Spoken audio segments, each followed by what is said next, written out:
नमस्कार दोस्तों, दिल से स्वागत है आपका हमारे इस YouTube चैनल में। आज के वक्त में न जाने कितने ऐसे लोग हैं जिन्हें अपने आप को देखकर बुरा लगता है, जो हमेशा दूसरों को देखकर सोचते हैं कि काश मेरी जिंदगी इस इंसान की तरह होती तो कितना अच्छा होता। आज की ये परेशान कौवा और संत की कहानी उन सभी लोगों के लिए है जो अपने आप से खुश नहीं है। परेशान कौवा और साधु की प्रेरणादायक कहानी। एक गांव के छोटे से जंगल में एक कौवा रहता था जो कि हमेशा उदास रहता। उसी जंगल में एक संत हमेशा आया करते थे। वो सारे पंछियों को देखते जो हमेशा खुश रहते और उस कौवे को देखते जो हमेशा उदास रहता। एक दिन संत जंगल से गुजर कर जा रहे थे कि अचानक उन्होंने किसी के रोने की आवाज सुनी। संत कुछ वक्त के लिए वहीं रुक गए। संत ने देखा कि एक पेड़ की डाली पर बैठकर कौवा रो रहा है। संत ने कौवे को अपने पास बुलाया और कौवे से पूछा, तुम रो क्यों रहे हो? मैं हमेशा यहाँ आता हूँ और देखता हूँ कि तुम हमेशा दुखी रहते हो। आखिर बात क्या है? कौवे ने जवाब दिया, मैं अपनी जिंदगी से बहुत परेशान हूँ। कैसी जिंदगी है ये? जब अपने आप को देखता हूँ तो रंग काला। मेरी आवाज भी ऐसी है कि लोग मेरी आवाज सुनकर मुझे भगा देते हैं। मुझे मेरी ये जिंदगी और मेरा ये रूप बिल्कुल भी पसंद नहीं है। संत ने पूछा, अगर तुम्हें मौका मिले तो तुम किसकी तरह बनना चाहोगे? मेरे पास एक ऐसी शक्ति है कि मैं तुम्हारा रूप और जिंदगी दोनों बदल सकता हूँ। कौवा ने कहा, अगर मुझे मौका मिले तो मैं हंस बनना चाहूंगा। क्या रूप है उसका, सफेद, कितना सुंदर दिखता है। लोग उसको देखने के लिए घंटों तक खड़े रहते हैं। संत ने कहा, ठीक है, मैं तुम्हें हंस बना सकता हूँ, लेकिन मेरी एक शर्त है। तुम्हें पहले हंस से जाकर पूछना होगा कि क्या वो अपनी जिंदगी में खुश है। कौवा फौरन हंस के पास गया जहाँ लोग मुस्कुराकर हंस को देख रहे थे। कौवे ने हंस से सवाल पूछा, हंस भाई, तुम्हारी जिंदगी तो कितनी अच्छी है। तुम कितने सुंदर हो, एकदम सफेद। लोग तुम्हें देखने के लिए घंटों तक इंतजार करते और हमेशा तुम्हें देखकर खुश होते हैं। हंस ने जवाब दिया, मेरी जिंदगी बहुत बेकार है और ये रूप,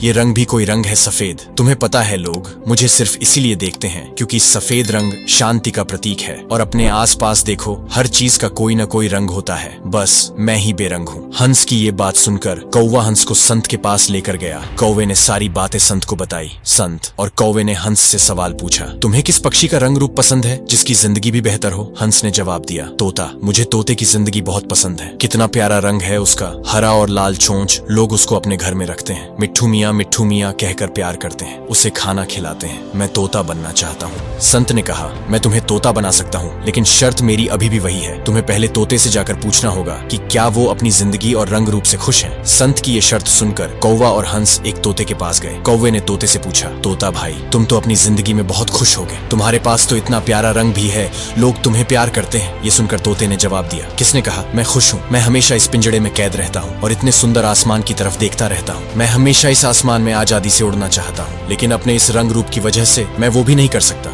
ये सुनकर कौवा और हंस तोते को लेकर संत के पास गए और संत को सारी बातें बताई। संत ने तोते से सवाल किया, तुम किस पक्षी की तरह बनना चाहते हो जिसकी जिंदगी भी बेहतर हो? तोते ने जवाब दिया, मैं एक मोर बनना चाहता हूँ। कितना सुंदर है वो, उसके पास कितने सारे रंग है। जब वो नाचता है तो बारिश होती है। उसकी जिंदगी और रंग रूप सबसे अच्छा है। संत ने कहा, मैं तुम्हें मोर बना सकता हूँ, लेकिन शर्त मेरी अभी भी वही है। तुम्हें पहले मोर से जाकर पूछना होगा कि क्या वो अपनी जिंदगी और रंग रूप से खुश हैं। कौवा, हंस और तोता तीनों मोर को ढूंढने लगे। बहुत देर के बाद उन्हें एक मोर मिला। कौवे ने मोर से पूछा, मोर भाई, तुम्हारी जिंदगी तो कितनी अच्छी है। तुम कितने सुंदर हो, लोग तुम्हें देखना चाहते हैं। जब तुम बारिश के वक्त नाचते हो तो कितने सुंदर लगते हो। ये सुनकर मोर ने जवाब दिया, मेरी जिंदगी सबसे ज्यादा बेकार है। मेरे रंग रूप की वजह से ही लोग हमें मार देते हैं। हमारे पंख और शरीर के हिस्सों को बाजार में बेचा जाता है। अभी कुछ वक्त पहले मेरी माँ को गोली मार दी। मैं कितने वक्त तक जिंदा रहूंगा मुझे पता नहीं, और तुम कह रहे हो मेरी जिंदगी अच्छी है। ये सुनकर कौवा गुस्सा होकर बोला, आखिर वो कौन सा पक्षी है जिसकी जिंदगी और रंग रूप सबसे अच्छा है? ये बात सुनकर मोर ने जवाब दिया, कौवा भाई, तुम्हारी कोई तुम्हें घंटों तक देखकर परेशान नहीं करता और ना ही तुम्हें पिंजड़े में कैद किया जाता है। तुम आजादी से आसमान में उड़ सकते हो और कोई तुम्हें मारने के बारे में नहीं सोचता। तुम अपनी जिंदगी को अपने हिसाब से जी सकते हो। ये बात सुनकर कौवा, हंस और तोता सब हैरान होकर सोचने लगे। उस वक्त कौवे को अपनी जिंदगी और रंग रूप की अहमियत समझ में आ गई। तो दोस्तों, इस कहानी से हमें यह सीख मिलता है कि कभी भी अपनी तुलना दूसरों से न करें, क्योंकि परेशानियां हर किसी की जिंदगी में होती हैं। बस उन परेशानियों का सामना करें। और हाँ दोस्तों, ये कहानी आपको कैसी लगी कमेंट करके जरूर बताना। अगर ये कहानी आपको अच्छी लगी है तो वीडियो को लाइक और इस चैनल को सब्सक्राइब कर दीजिए। धन्यवाद।